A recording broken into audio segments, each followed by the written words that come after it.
Hi friends, welcome to our channel. இன்னைக்கு நம்ம onion masala எப்படி பண்றது இந்த வீடியோல பார்க்க போறோம். பூரி சப்பாத்திக்கு ரெண்டுக்குமே இது சூட்டபிளா இருக்கும். கண்டிப்பா ட்ரை பண்ணி பாருங்க. குயிக்கா ஒரு 10 நிமிஷத்திலே செஞ்சு முடிச்சிடலாம். இப்போ கடாய் ஹீட் பண்ணிட்டு ஒரு 2 டீஸ்பூன் அளவுக்கு தேங்காய் எண்ணெய் சேர்த்துக்கோங்க.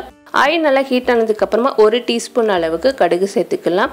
கடுகு சேர்த்ததுக்கு அப்புறமா இது கூட 1 டீஸ்பூன் அளவுக்கு உளுந்தம் பருப்பு, 1.5 டீஸ்பூன் அளவுக்கு கடலை பருப்பு சேர்த்துக்கோங்க.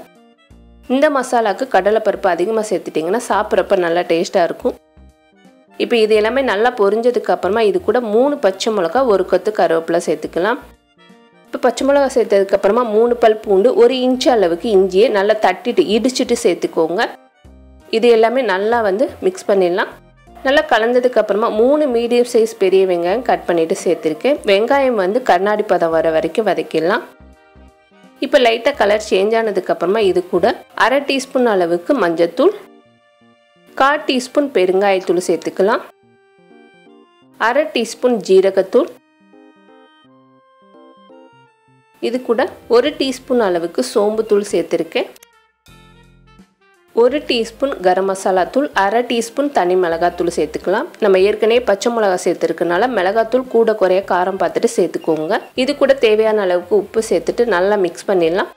ஆனியனோட நம்ம சேர்த்து இந்த மசாலாலாம் நல்லா மிக்ஸ் ஆனதுக்கு அப்புறமா இது கூட ஒரு மீடியம் சைஸ் தக்காளி சேர்த்துக்கலாம். தக்காளி வதக்கணும்னு அவசியம் இல்லை, நம்ம தண்ணி ஊற்றி வேக வைக்கிறதுல நல்லா வெந்துடும். இப்போ லைட்டாக மிக்ஸ் பண்ணதுக்கு அப்புறமா 1 கப் அளவுக்கு தண்ணி சேர்த்துக்கோங்க. தண்ணி சேர்த்துட்டு இதை கொதிக்க வைக்க போகிறோம். மூடி போட்டு ஒரு 5 நிமிஷம் நல்லா கொதிக்க விட்டுருங்க. நம்ம சேர்த்து இந்த மசாலாவோட பச்சை வடையெல்லாம் போனதுக்கு அப்புறமா லைட்டாக தண்ணி வற்றிருக்கும். இந்த டயத்தில் இது கூட ஒரு 3 டீஸ்பூன் அளவுக்கு கடலை மாவு எடுத்திருக்கேன். அதை 1 கப் அளவுக்கு தண்ணி சேர்த்து நல்லா கட்டி இல்லாமல் கரைச்சிட்டு இது கூட சேர்த்துக்கிற போகிறேன்.